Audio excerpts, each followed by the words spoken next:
Saudações, meus amigos, meus amados haters. Começa agora pela Rede Connect TV, a Hora do Serrão, quinta-feira, 11 de agosto de 2022, dia do advogado, dia do pendura, né?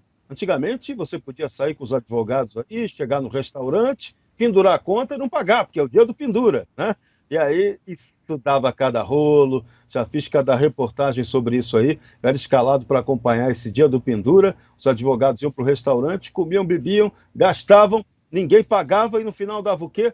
Polícia! Baixava todo mundo para a delegacia e aí precisava de um outro advogado para tirar todo mundo da brincadeira, mas era divertido. Hoje também teve um ato divertido, importante, aqui em São Paulo, o Largo de São Francisco, a tradicional Faculdade de Direito, promoveu o Ato pela Democracia. Foram lidas aquelas cartas polêmicas, cujo conteúdo deixa um pouco a desejar, né? Em termos de conceito correto de democracia. Mas vai lá, né? Comemorar a democracia é sempre bom, mas a gente tem que advertir sempre, né? Em muitas situações, o regime democrático, entre aspas, acaba sendo executado por quem não é tão democrata assim. Muitas vezes a tal democracia pode ser uma expressão da oligarquia, um pequeno grupo que ocupa o poder. Então, devagar com andor, mas muito devagar com andor, que o santo nem sempre é de Barroso, como eu costumo dizer por aqui. Aliás, um grande jurista, presidente do Supremo Tribunal, foi presidente, ministro do Supremo Tribunal Federal, mas também tem um outro Barroso, né? Tem o Almirante Barroso, aquele que tinha um lema muito interessante, que era mantenha o fogo, que a vitória é nossa, lá no tempo da Guerra do Paraguai. Mas hoje a guerra é outra. Hoje o nosso programa vai falar de orçamento público e o improviso que vocês não têm a ideia que é feito com esse orçamento. Mas antes, vamos falar de grana, né? Todo mundo gosta de grana, né? Pois é.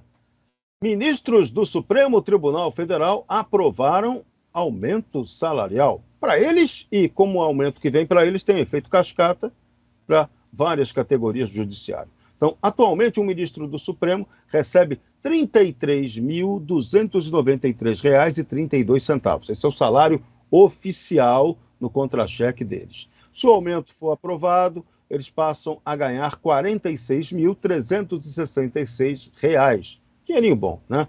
Esse reajuste no salário dos ministros do Supremo provoca um efeito cascata em todo o legislativo.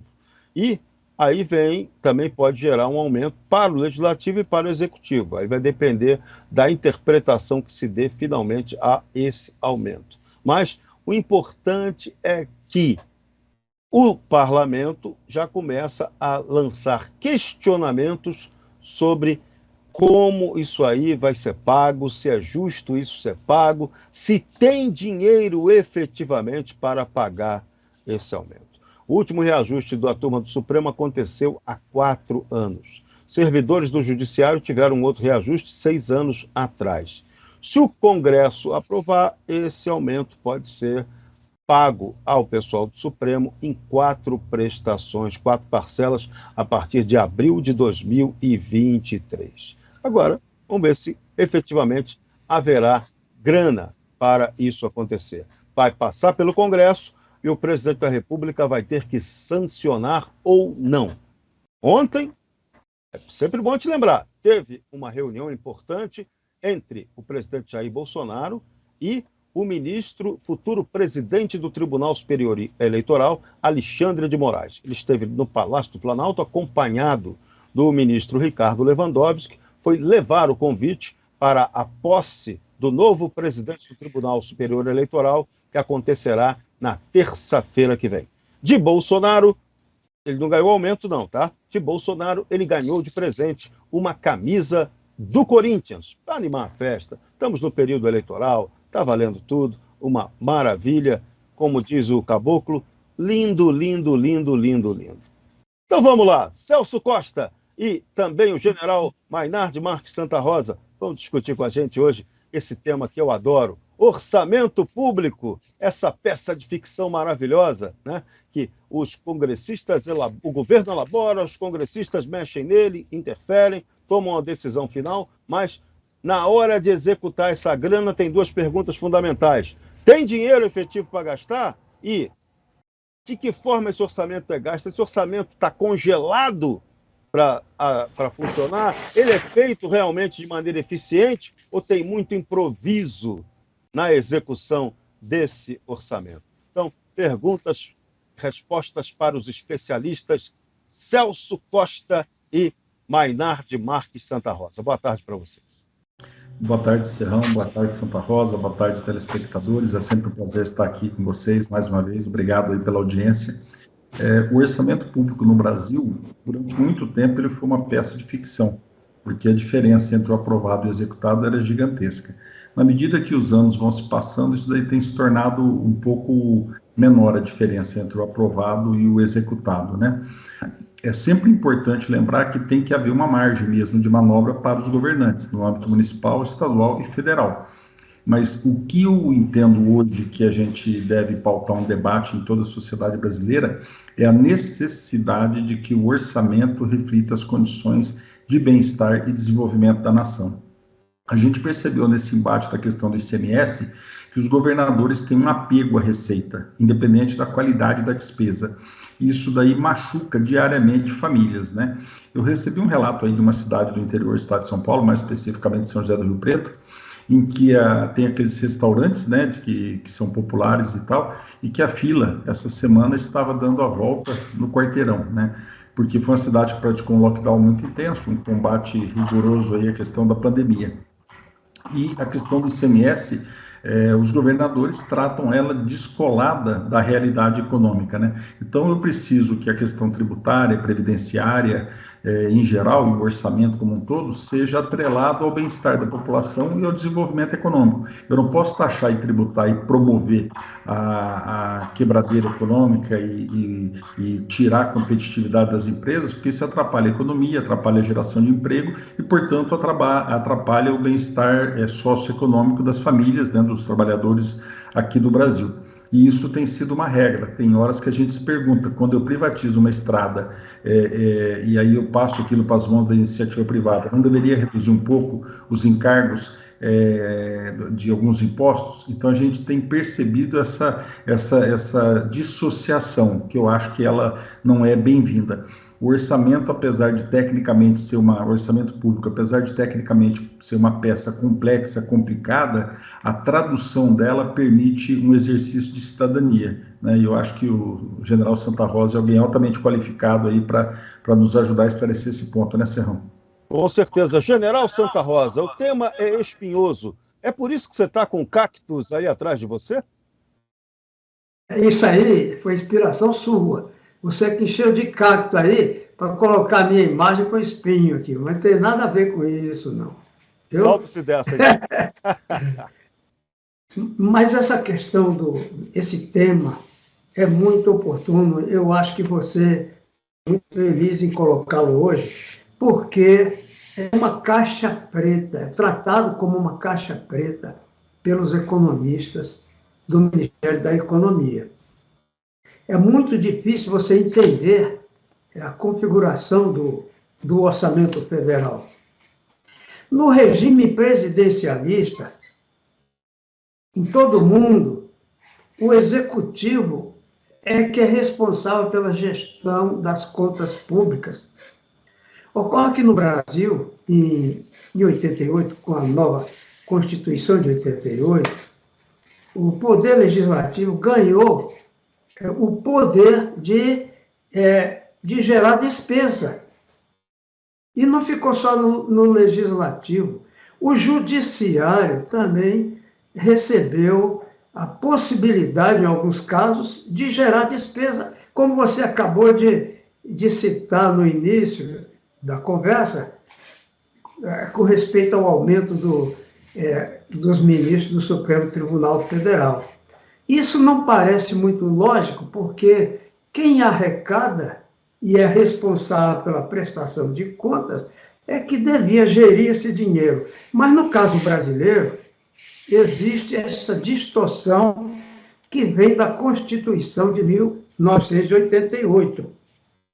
Então, a partir de 88, os lobbies das corporações, com representação no Congresso, forçaram um pouco a barra e conseguiram carimbar uma série de despesas, torná-las obrigatórias e criar fundos, diversos fundos, né, para várias finalidades.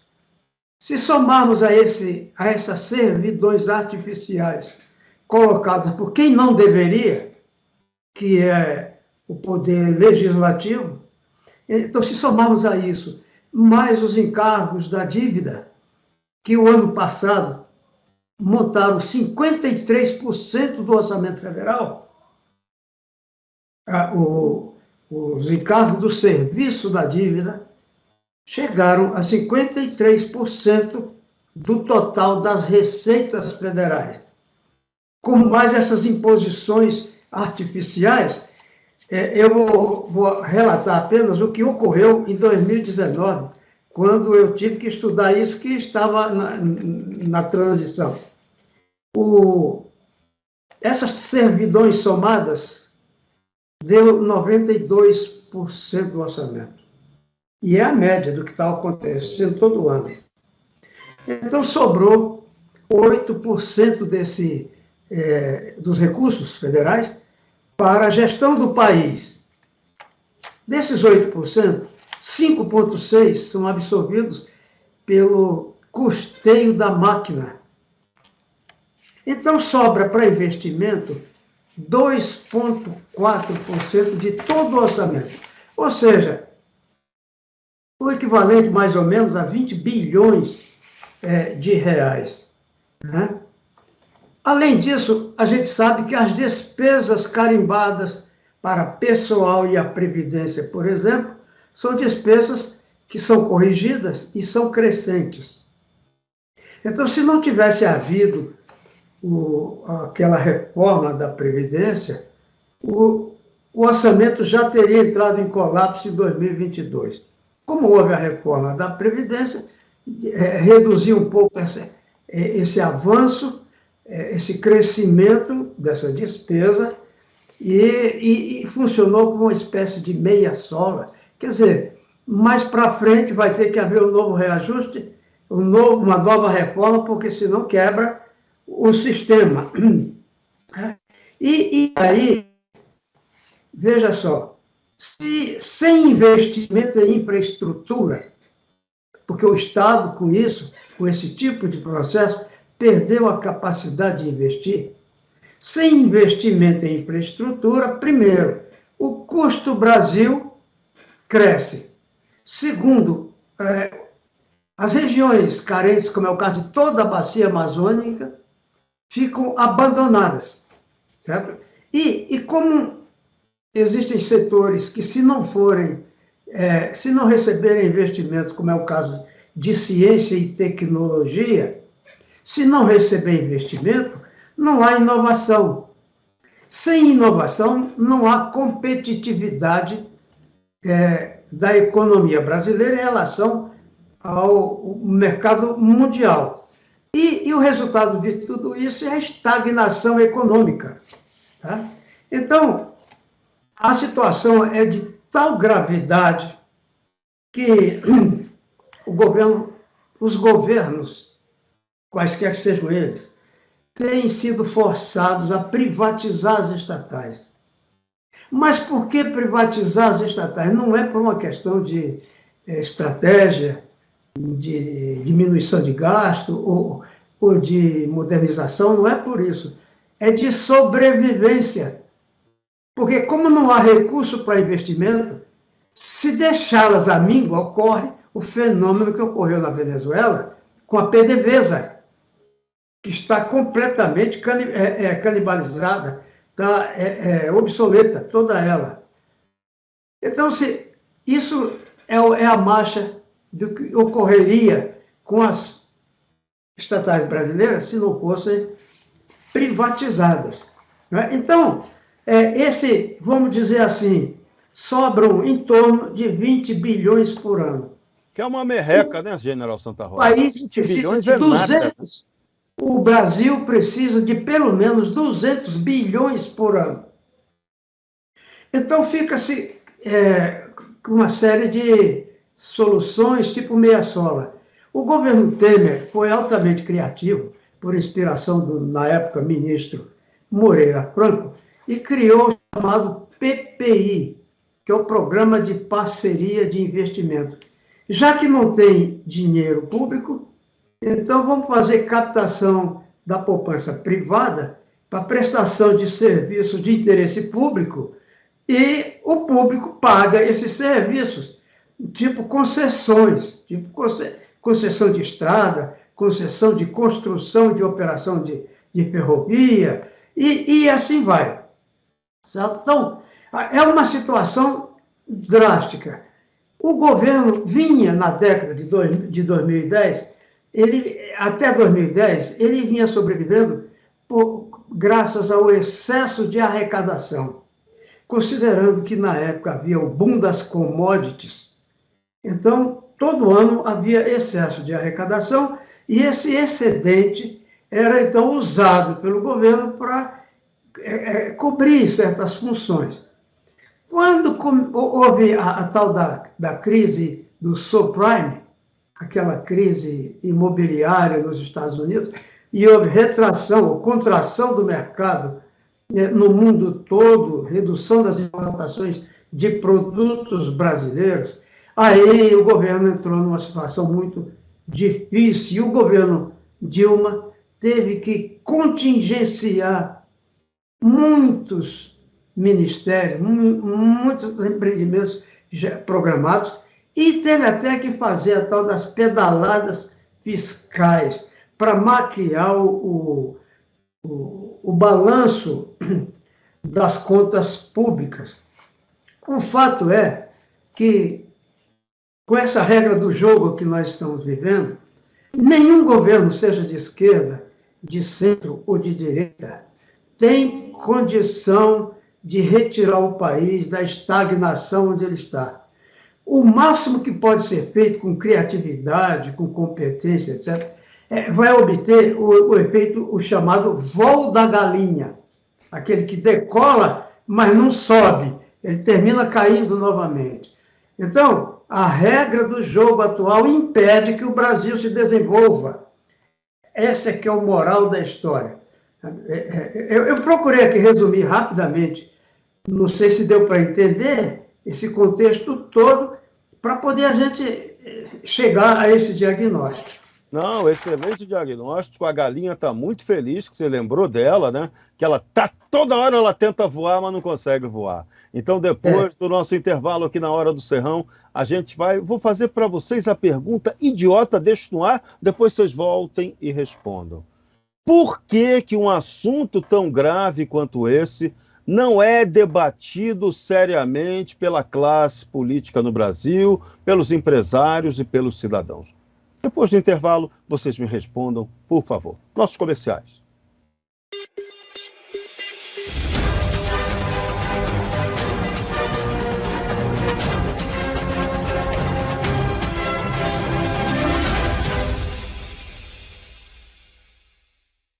Aqui, na operadora de TV por assinatura pirata, a gente não para de crescer. Pessoal, balanço do trimestre. Número de cartões clonados subiu 60%. 50% mais fotos de família roubadas. Vendemos 30% mais aparelhos piratas. Coisa linda, pessoal. Isso pede comemoração. Alguém traz a champanhe roubada aí, vai. Viu só? Seu fracasso é nosso sucesso. Pirata, operadora de quem quer arrumar problemas.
Você, empresário, quer ter desconto na compra de veículo 0 km para a sua empresa na carreira? Mensalidade do ensino infantil ao médio e pós-graduação no Mackenzie em Alphaville com preço imperdível. Descontos especiais na Smart Fit Barueri Centro e 50% de desconto em propaganda e marketing na ConnectV. Seja um associado à CIB por apenas R$ 79,90 e tenha acesso ao melhor e mais completo clube de vantagens. Vem para a CIB, a casa do empresário.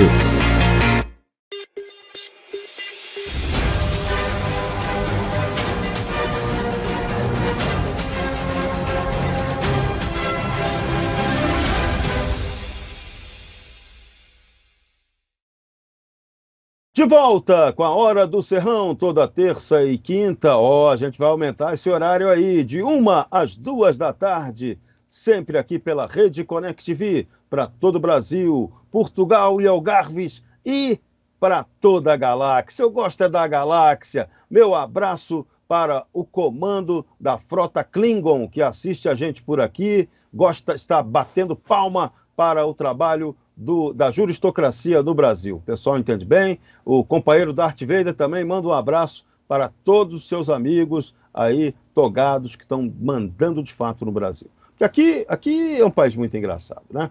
Nossa Constituição botou lá, logo no seu artigo sequencial ao primeiro, né? O primeiro diz que todo poder emana do povo. Aí quando você pensa que você vai acreditar nisso, vem o outro que diz, não, os poderes da República são o legislativo, o executivo e o judiciário. Aí o que aconteceu? O executivo deu mole, o legislativo também, o judiciário está mandando mais que os outros. E a juristocracia está pegando pesado, atrapalhando bastante a vida nacional, decide até sobre aumento salarial. Bacana, hein? Bacana, está num avanço total.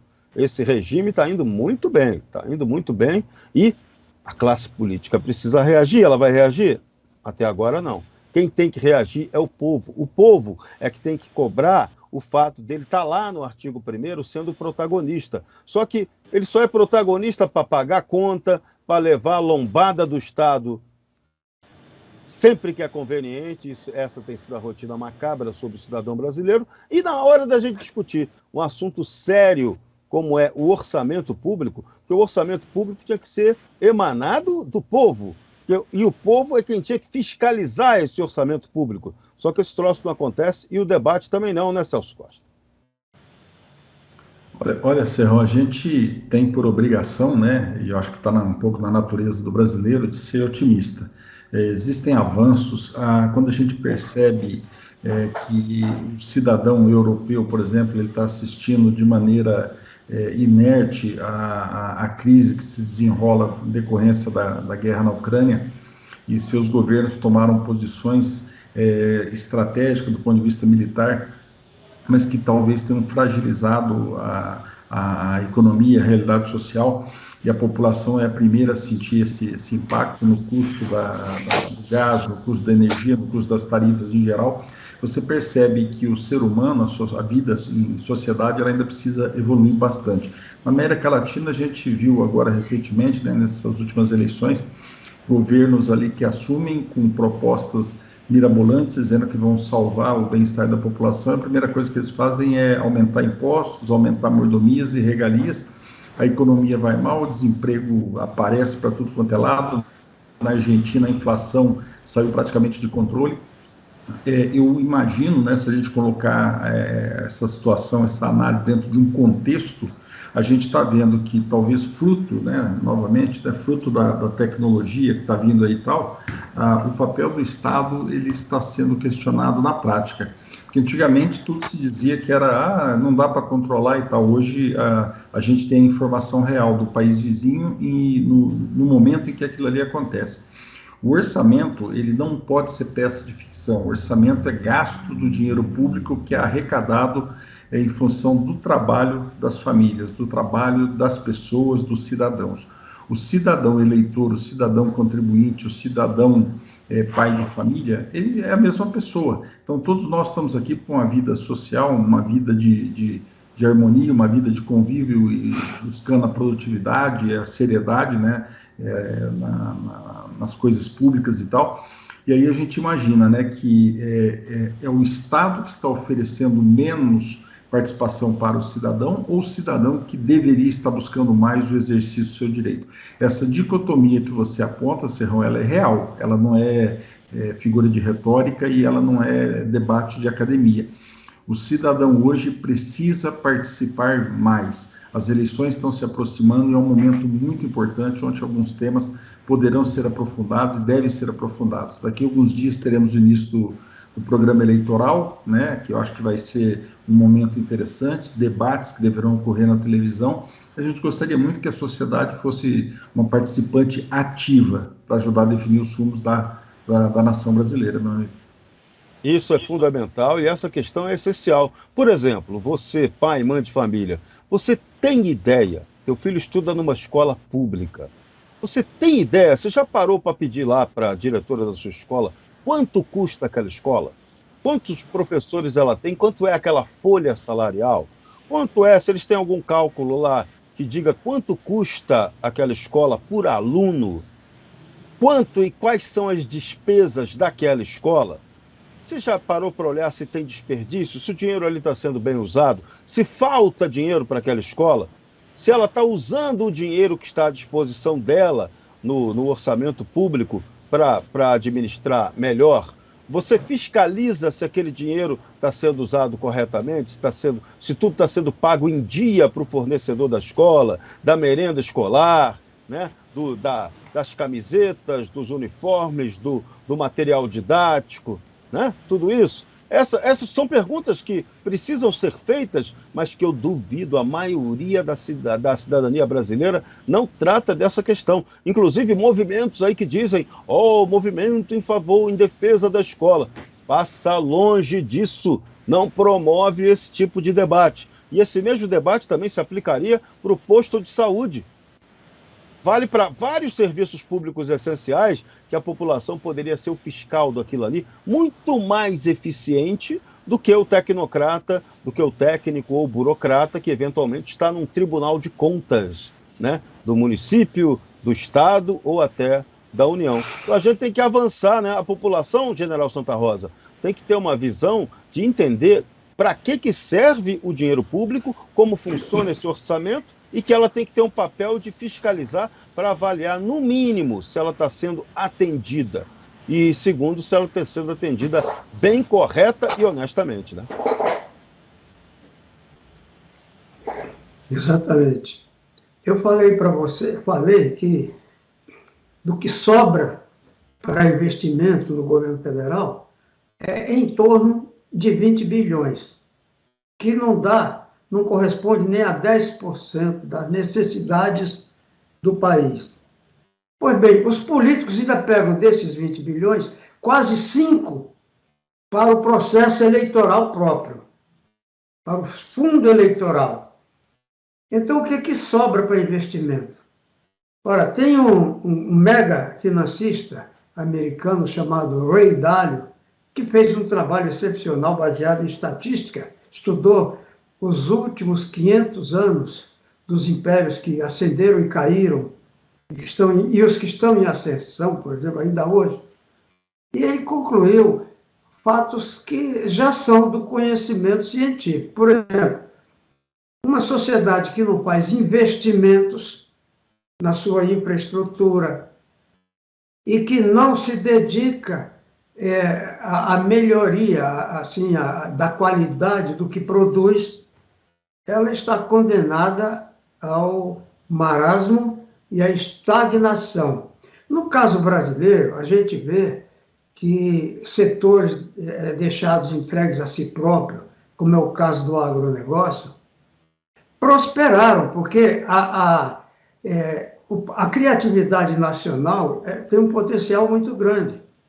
E a Embrapa foi uma iniciativa do regime militar que produziu essa chamada agricultura tropical, que hoje é responsável para alimentar uma parcela grande da humanidade.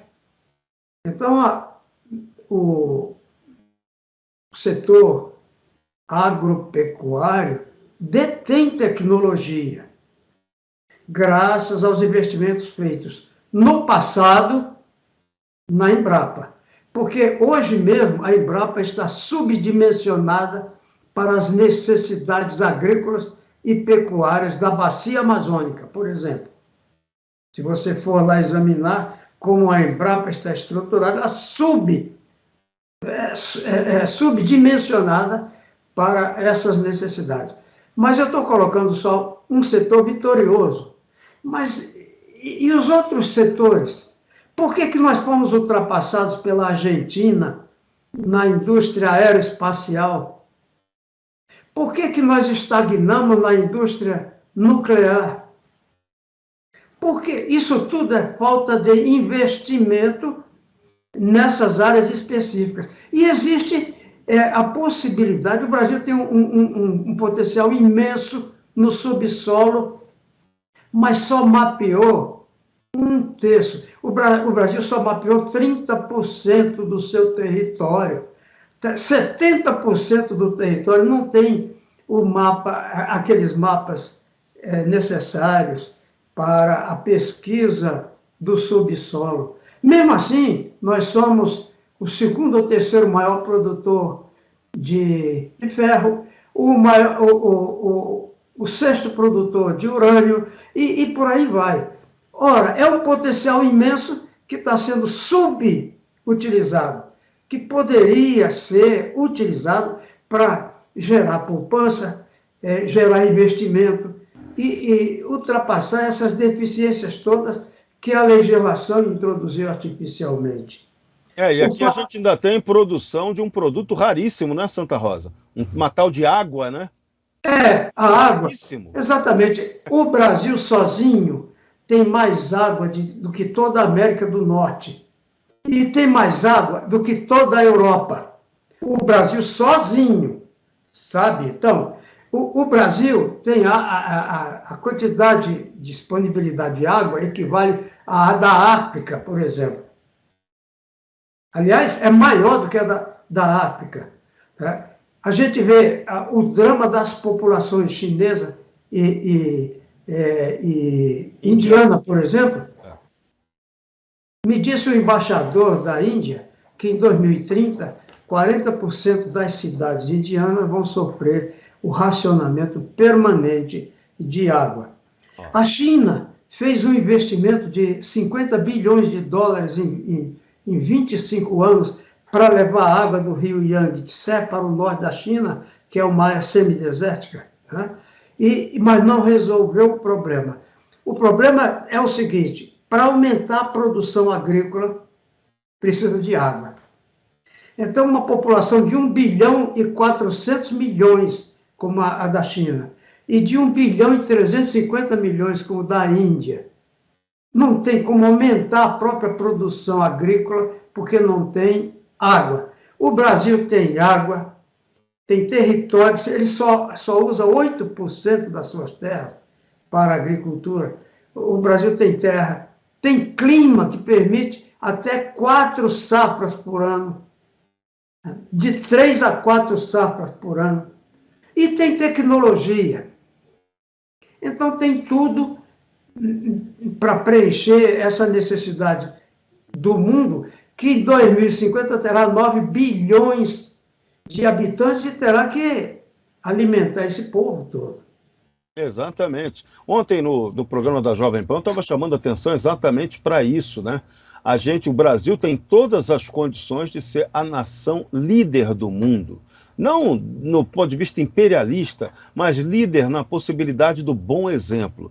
Primeiro que a gente tem um povo aqui maravilhoso, euro-afro-ameríndio, que é a mistura de tudo, é o super vira-lata, é aquele povo que consegue se adaptar a qualquer situação, tem super resiliência, super capacidade de integração com outros povos. Segundo, que a gente tem muita criatividade. Estava falando aqui agora da nossa agricultura, né? O agricultor brasileiro, mesmo tendo limitado na sua legislação de ser obrigado a ter áreas ali de conservação nas propriedades, esse agricultor tão criativo descobriu que ter essa área de conservação é uma oportunidade de gerar água, produzir água nessas áreas de conservação que ele tem no terreno. Então, é ouro para ele. A legislação que era para atrapalhar acabou sendo usada de maneira invertida para tirar uma vantagem tática e estratégica. Então, a gente tem tudo para estar liderando, mas falta o quê? Falta um debate sério, né, Celso? Então, acho que é importante aí a gente registrar alguns avanços, né? O Brasil, até por conta das crises internacionais, tem tentado desenvolver projetos de energias renováveis e alternativas, né? A gente tem assistido a um crescimento muito forte da energia solar, do uso, né, de energia solar e energia eólica no Brasil. Então, tem sido divulgado aí, né, por fontes do governo, de que em fevereiro agora nós estaremos produzindo só de energia eólica mais uma Itaipu, energia solar, mais uma Itaipu. Até 2025, 2026, nós teremos aproximadamente 50 Itaipus sendo geradas a partir da energia solar e energia eólica no Brasil. Então, a gente vê com muito bons olhos isso. O Congresso aprovou uma legislação nova aí, incentivando isso. O governo federal, o Poder Executivo, colocou toda a carga aí para fazer esse desenvolvimento. E sem energia não dá para ter desenvolvimento econômico, não dá para ter emprego, não dá para ter crescimento, não dá para ter PIB. Então, acho que nós estamos conseguindo resolver de uma maneira única no mundo, numa velocidade super rápida, alucinante, o problema da nossa matriz energética. Nós temos um Nordeste aí, caros telespectadores, que é praticamente sol 80%, 90% do ano, né? Que algumas regiões que ventam muito. Nós temos uma costa gigantesca, né? Um litoral aí maravilhoso, e eu acho que a gente está no bom caminho para estar se tornando uma potência mundial, como o Serrão argumentou. Excelentes perspectivas, e esse detalhe fundamental, quando a gente passa a ser um grande produtor também de energia, isso aí é o pressuposto para a industrialização. E a nossa agricultura, a nossa agropecuária, o setor do agro, que está aí despontando como a grande ponta do Brasil, mas que ainda é, por enquanto, um grande fornecedor, exportador de commodities, se esse setor entrar também numa fase forte, e é isso que vem agora, a novidade boa de agora é essa, ele entra também na área de industrialização, vai agregar muito mais valor ao próprio produto, vai gerar muito mais renda para o próprio Brasil, vai arrecadar mais impostos para cá e vai ter uma competitividade muito maior para o resto do mundo, nessa capacidade que o Brasil vai ter de produzir ainda mais alimentos para um mundo que cada vez mais necessita disso. Então a gente tem perspectivas excelentes, a gente não pode desanimar, a gente pode ter até um discurso crítico, que tem uma pontinha de pessimismo, mas a nossa ação jamais, em nenhum momento, pode ser negativa. Por isso que depois do nosso intervalo, eu vou querer que o General Santa Rosa, que é um grande conhecedor da Amazônia, fale para a gente, né? Que esse é um setor que o orçamento e a atenção nacional precisam merecer todo cuidado e atenção. Quando é de verdade que a gente vai ter a Amazônia efetivamente brasileira, integrada, se desenvolvendo, conservando aquilo lá para a gente poder avançar? A gente vai saber daqui a pouquinho. Nossos comerciais, por favor.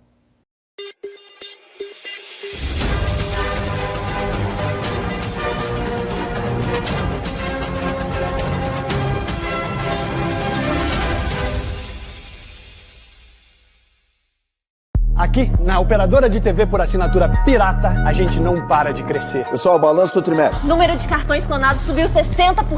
50% mais fotos de família roubadas. Vendemos 30% mais aparelhos piratas. Coisa linda, pessoal. Isso pede comemoração. Alguém traz a champanhe roubada aí, vai. Viu só? Seu fracasso é nosso sucesso. Pirata, operadora de quem quer arrumar problemas.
Você, empresário, quer ter desconto na compra de veículo 0 km para a sua empresa na carreira? Mensalidade do ensino infantil ao médio e pós-graduação no Mackenzie em Alphaville com preço imperdível. Descontos especiais na Smart Fit Barueri Centro e 50% de desconto em propaganda e marketing na ConnectV. Seja um associado à CIB por apenas R$ 79,90 e tenha acesso ao melhor e mais completo clube de vantagens. Vem para a CIB, a casa do empresário.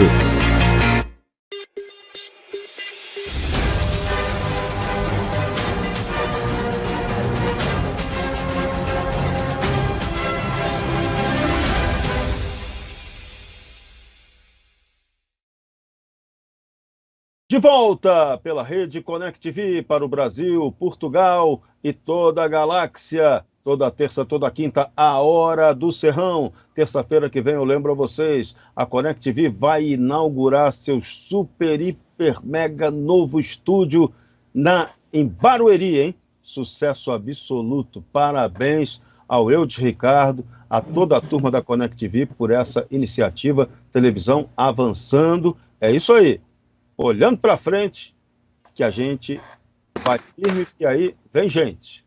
E a gente continua falando do orçamento público, lembrando que o Brasil tem que gerar recurso para investimentos estratégicos. No intervalo que a gente estava conversando, a gente vai tocar na questão da Amazônia, que eu cobrei do general Santa Rosa, a continuação dessa discussão, mas o general lembrou para a gente aqui de um ponto muito importante. Estamos aí desenvolvendo novas tecnologias, a energia solar, a energia eólica, mas a gente ainda tem muito espaço para explorar a energia hidrelétrica, temos espaço, segurança para fazer isso, e também a tecnologia para a energia nuclear, que foi muito demonizada e que hoje é algo absolutamente seguro, e que o Brasil também não pode abrir mão desse debate em nome da segurança energética. E hoje, né, Santa Rosa? Se a gente hoje tiver que crescer a taxa de 4% ao ano, parece que falta energia para isso, né? Se nós conseguíssemos decolar e crescer assim, uma taxa superior a 4%, o mercado entraria em colapso por falta de suporte energético. Nos últimos 20 anos não tem havido investimento na geração de energia. E como citou o nosso amigo, é muito importante que tem se desenvolvido a energia, as energias alternativas, principalmente a energia solar e a energia eólica, que são necessárias e úteis, mas não suficiente, porque não tem escala para acompanhar a demanda do mercado. Então, nós precisamos investir em energia hidrelétrica e energia nuclear, urgentemente, para sustentar esse desenvolvimento do país.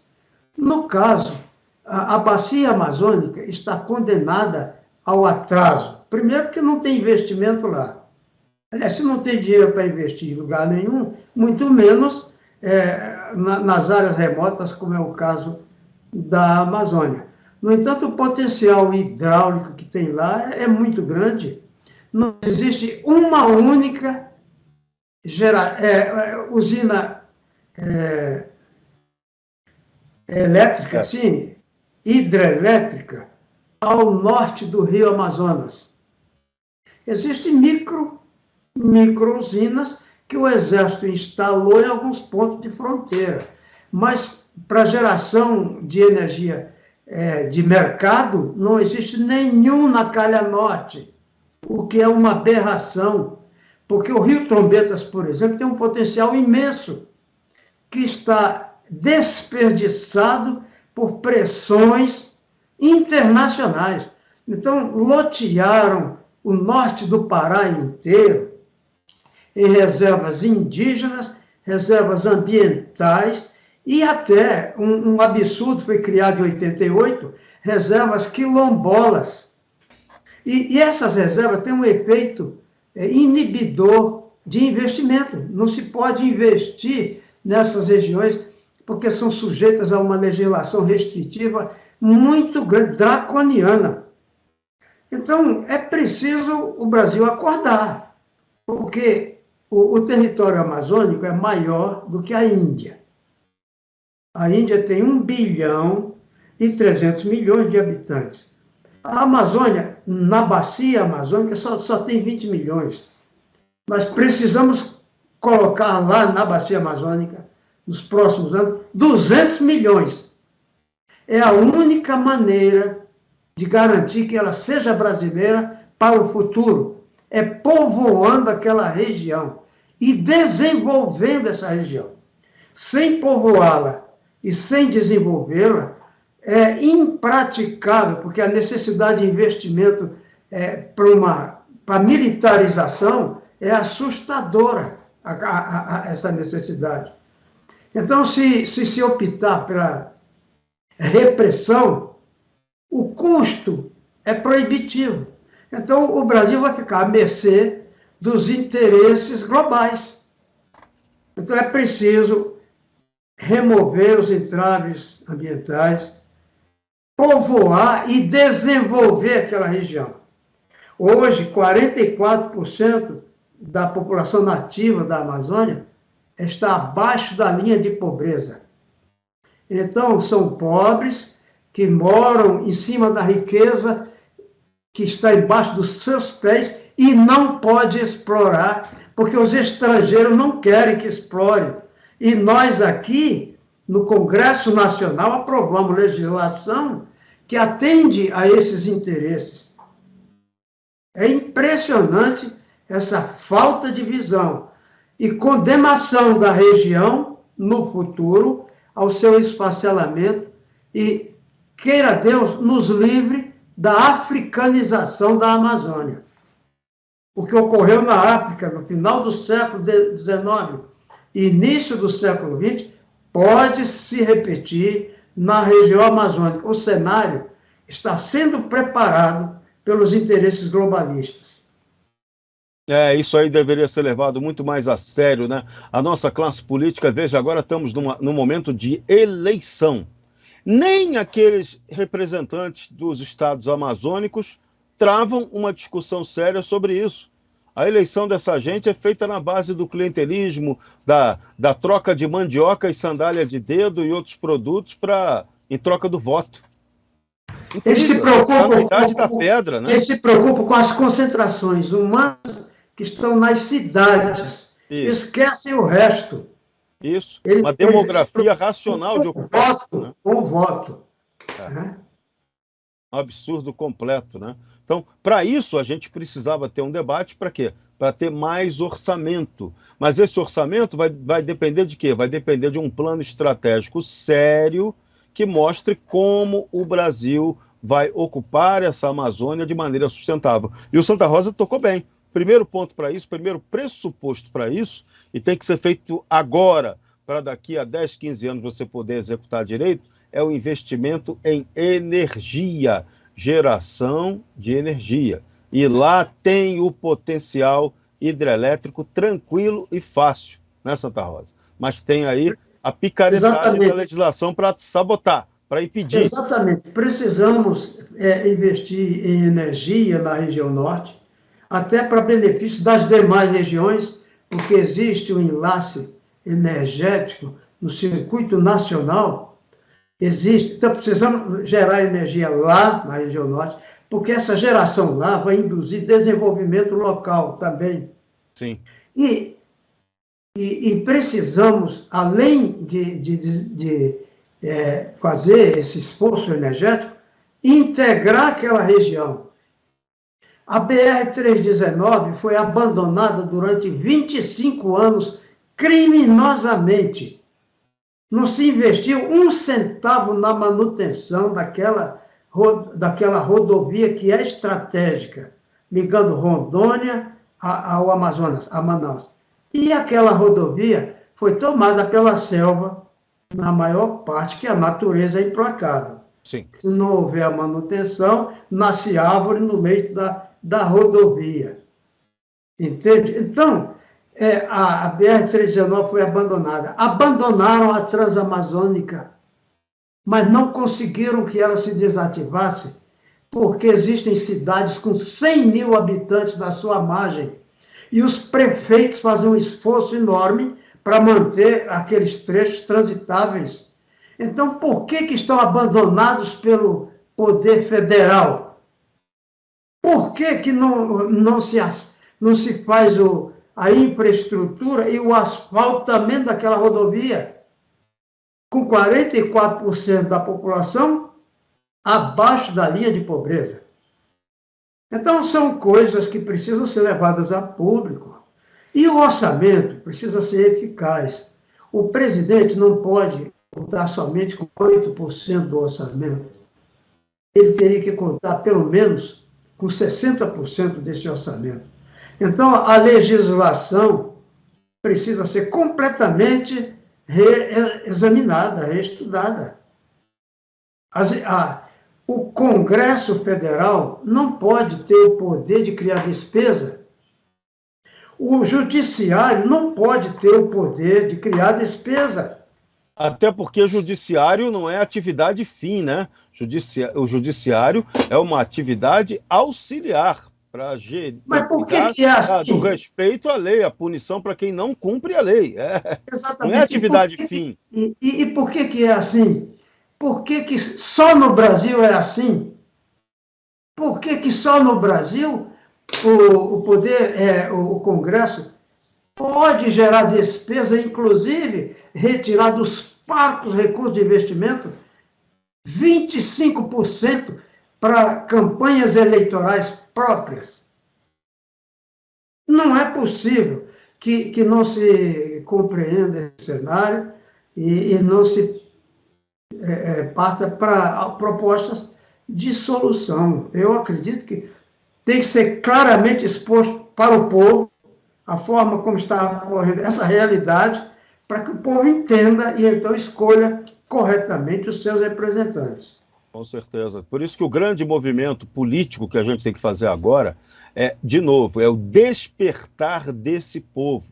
O povo tem que parar de ser só a letra morta no artigo 1º da Constituição, todo o poder emana do povo. Para com essa mentira. Não emana, não, mas tem que emanar. E para emanar é você, nós, povo, é que temos que cobrar, começar a exercer o protagonismo do poder. Você fica só elegendo vagabundo, só elegendo cara que não tem o menor compromisso com você, ou que trata você só de... você só é excelência na hora de dar o voto de 4 anos ou de 2 em 2 anos. Mas ninguém consulta você para coisa efetiva. Por exemplo, a Constituição de 88 foi aprovada, sancionada, sem que fosse ali referendada pelo povo. Por isso que está essa Constituição aí, que tem 120 e tantas emendas. É uma Constituição que já não atende mais à realidade, né? E ninguém discute isso, ninguém quer debater isso. Fica só falando... Serrão, essa Constituição foi feita pelo Poder Legislativo. Isso. Foi esse poder que introduziu essa possibilidade de o Legislativo gerar despesa. Isso. Esse povo agiu em benefício próprio. Por que isso? Foi muito melhor a Constituição otorgada por Dom Pedro I. Muito melhor para a gestão do país. Exatamente. E a gente pode ter uma Constituição que seja elaborada, a proposta dela, e vai ser o povo, vai passar depois pelo referendo do povo. É isso aí. E vamos para o embate, vamos tocar para frente. Agora, os caras fizeram aí uma Constituição picareta, que ela é congressualista para que se aprovasse um parlamentarismo, e não deu certo. Aí temos aí um presidencialismo de coalizão, que sempre acaba em colisão, e o presidente não tem nem orçamento para tocar o país, mas é o culpado de tudo. É um rei que não é rei, né? É o rei de Araque. É o rei da Inglaterra. Pior, né? Que aquela rainha lá manda para burro, né? Esse daqui não, é o rei que não manda nada, é o rei Zé Ruela, né? É triste. Olha, mas eu entendo que a gente vai ter uma oportunidade interessante nos próximos anos, porque a faixa etária dos congressistas, ela tem a cada eleição reduzido. Então, antigamente era difícil você ter alguém com menos de 30 anos. Hoje nós temos vários parlamentares que têm menos de 30 anos. Nessa próxima legislatura, esse número tende a aumentar. Aí vai ser muito importante que quem tem mais vivência, quem viveu e tal, possa se apresentar para trocar ideias com eles, porque essa juventude ela tem vontade, ela tem força, determinação para mudar. Ela não está amarrada. A grande maioria deles nem era nascida em 88, a grande maioria deles. Alguns parlamentares que estão lá estavam presentes em 88, a grande maioria não está. Então, eles não sentem, eles não apresentam um sentimento de autoria daquele texto. Eu acho que pode ser um bom momento para a gente rediscutir aí as nossas linhas constitucionais. Muito bem, é por isso, graças a Deus, que está nascendo aí uma nova mídia, novas possibilidades aí com o 5G, a população se informando mais e melhor através das comunicações, interconectada em redes sociais. São perspectivas excelentes, a gente só tem que, como você bem disse, Celso, aqueles que pensam têm que dar sua contribuição para o raciocínio correto. Santa Rosa, brigadaço por mais um programa excelente. Breve voltaremos para novos debates. Você sempre solícito quando a gente precisa, sempre é um general do povo. Isso aqui é bacana. E não sou general do povo, não. Nenhuma, hein? Ele é candidato a obedecer às ordens da mulher dele em casa. Sim, eu tenho a minha chefe em casa, sem dúvida, sem dúvida.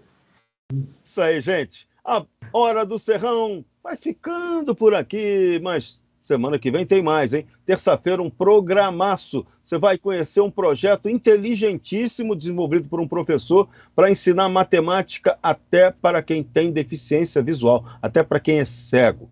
Então, se conseguiu ensinar para os cegos, a matemática pode ser ensinada para qualquer um. Você vai conhecer esse projeto bacana do professor João Viosa. Terça-feira que vem, aqui na Hora do Serrão, de 1 às 2, pela Rede Connect TV, para o Brasil, para Portugal e para toda a galáxia. A todos um grande abraço, eu te volto semana que vem, fiquem com Deus.